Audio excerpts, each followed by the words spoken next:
નમસ્તે મિત્રો, આજે આપણે પ્રશ્નપત્રના વિશે ચર્ચા કરીશું કે પ્રશ્નપત્રની અંદર જે પ્રશ્નો આપેલા હોય છે એમાં એક પ્રશ્ન એવો છે કે આ વાક્યને ચેન્જ ધ વોઇસ બનાવો.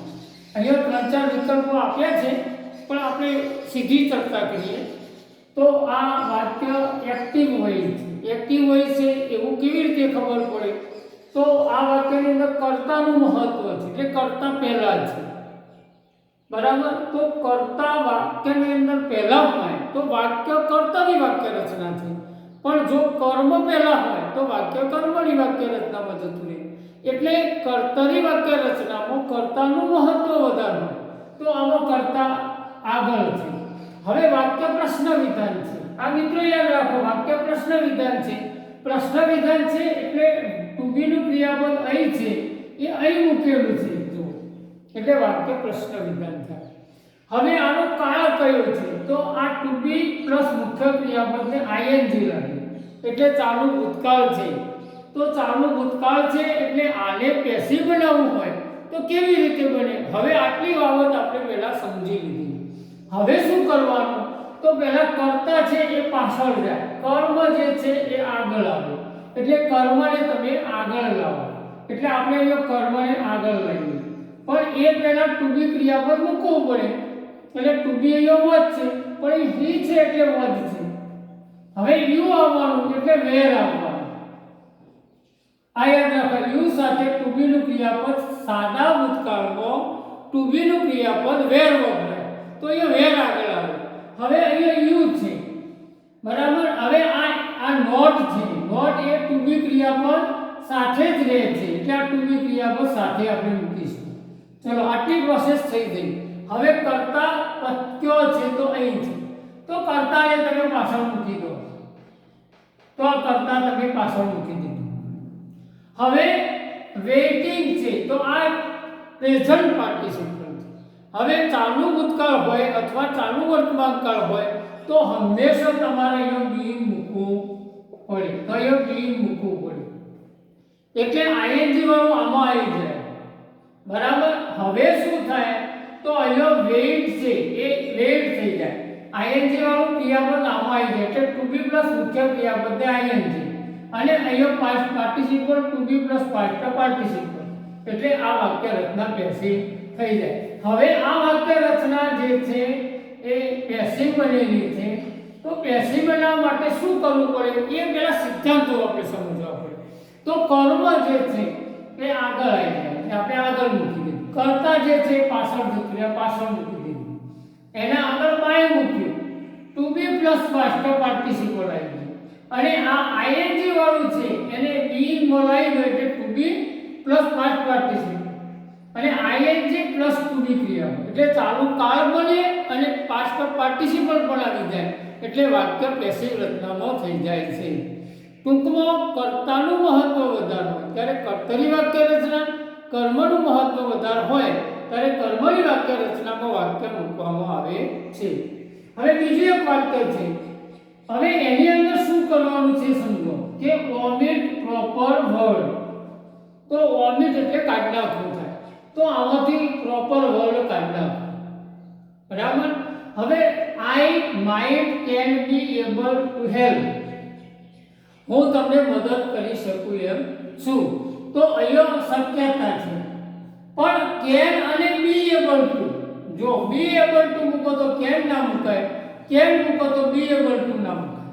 આ વાત એના સિમિલર મીનિંગ છે, એટલે એક સરખા અર્થ ધરાવે. શક્તિ, સામર્થ્ય, તાકાત એનો ભાવ બતાવવા માટે કેન અથવા બી એબલ ટુ વપરાય.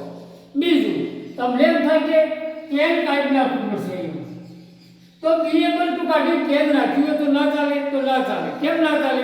કારણ કે વાક્યમાં એક જ મોડલ ઓક્ઝિલરી જોઈએ. આ મોડલ ઓક્ઝિલરી છે મિત્રો, એટલે વાક્યમાં એક જ મોડલ ઓક્ઝિલરી જોઈએ એટલે કેન કાઢી નાખવું. એટલે આ વાક્યની અંદર ઓમિટ શબ્દ કાઢી નાખો એટલે એક કાઢી નાખો, તો અહીં કેન કાઢી નાખો એટલે જવાબ થઈ જાય. મિત્રો, આ વાક્યની અંદર કેન એ વધારાનું છે એટલે કાઢી નાખો. હવે બીજું, આઈ એમ એલ્ડર ટુ યુ, આ ક્વેશ્ચન ટેગ છે મિત્રો.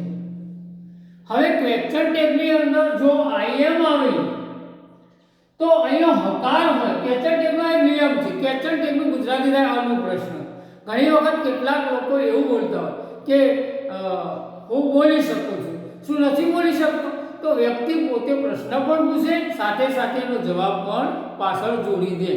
તો જે પ્રશ્ન પૂછ્યો છે એ આઈ એમ એ વાક્ય છે, અને પ્રશ્ન પૂછ્યો છે એ કેવો છે? તો પોતે પ્રશ્ન પૂછે અને વાક્ય પણ બનાવે. તો પહેલા વાક્ય બનાવે કે આઈ એમ એલ્ડર ટુ યુ, હું તમારા કરતો મોટો છું. નહીં? હા, જો વાક્ય કેવું છે? નહીં. હવે નહીં શબ્દને અહીંયા ક્વેશ્ચન ટેગ કહેવાય. તો આ ક્વેશ્ચન ટેગ બનાવવું હોય તો આઈ એમ હોય તો અહીંયા હકાર છે, તો નકાર થાય. પણ નકાર બનાવવા માટે અહીં તમારા આરંભનો ઉપયોગ કરવો પડે. તો આરંભ આઈ આવું લખો. તો અહીંયા આરંભ આઈ આવું લખો એટલે વાક્ય ક્વેશ્ચન ટેગમાં થઈ જાય. હવે મિત્રો એવું છે, ધારો કે ઇઝ નોટ હોય તો એનું ટૂંકું થાય ઇઝન્ટ. આને અંગ્રેજીમાં કોન્ટ્રેક્શન કહે છે. તો ઇઝન્ટ થાય. બરાબર? આવા દરેકનું આવું છે કોન્ટ્રેક્શન. બરાબર? તો અહીં આપણે જોઈએ તો અહીં જો આર નોટ હોય તો આરંભ થાય, આરંભ થાય. પણ એક વાત બીજી એક યાદ રાખો કે તમે અહીંયા ઇઝ નોટ મૂકી તો ઇઝન્ટ થયું, આર નોટ મૂકી તો આરંભ થયું. તો અહીંયા આઈ એમ છે, તો આઈ એમ છે તો અહીંયા આરંભ થાય. તો એમ નોટનું ટૂંકું થતું નથી. એટલે એમ નોટનું ટૂંકું તમારે આરંભ થાય. જેમ આર નોટમાં આરંભ થાય પણ આઈ એમમાં પણ આરંભ થાય છે. હવે ઘણી વખત એવું બને કે જૂનું ફોર્મ છે, આવું એન્ટ છે, એન્ટ પણ થાય. પણ આપણે આ ફોર્મ હવે એટલું બધું જૂનું છે કે એનો ઉપયોગ કરતા નથી. આજકાલ અંગ્રેજી શિક્ષણકારો છે એ આ આરંભનો જ ઉપયોગ કરે છે. હવે આવો બીજો એક આવા ટૂંકા રૂપો છે, દાખલા તરીકે વિલ નોટ હોય, બરાબર? તો એનું ટૂંકું શું થાય? તો વોન્ટ થાય. શેલ નોટ હોય તો એનું ટૂંકું સેન્ટ થાય. હવે મિત્રો એક વાત યાદ રાખો કે ક્વેશ્ચન ટેગ એક એવી વાક્ય રચના છે કે એમાં બે ત્રણ બાબતો જ અગત્યની છે, બાકી બધું સિમિલર છે. એટલે એક વખત તમને એ ચેપ્ટર આવડી જાય તો ફરીથી એ ચેપ્ટરમાં બહુ માથાકૂટ નથી. અને બીજું કે એક જ પ્રશ્ન આવો પૂછાય એટલે તમને શું થાય? માર્ક્સ પર નોકરીઓ મળી જાય. એટલે આવા ચેપ્ટર જે છે એ શીખવામાં સહેલો અને માર્ક આપવામાં પાવરફુલ કહેવાય. તો આવો ચેપ્ટર તમારે શીખી લેવો જોઈએ. આપણે કદાચ આવતીકાલે આ ચેપ્ટરનો ડિટેલ અભ્યાસ કરીશું. મિત્રો, તમે આ વિડીયો જોજો અને આગળ શેર કરજો, ચેનલને સબસ્ક્રાઈબ કરજો, તમારા મિત્રોને મોકલજો. ખૂબ અગત્યનું છે અને આવું તમને જાણવા મળશે.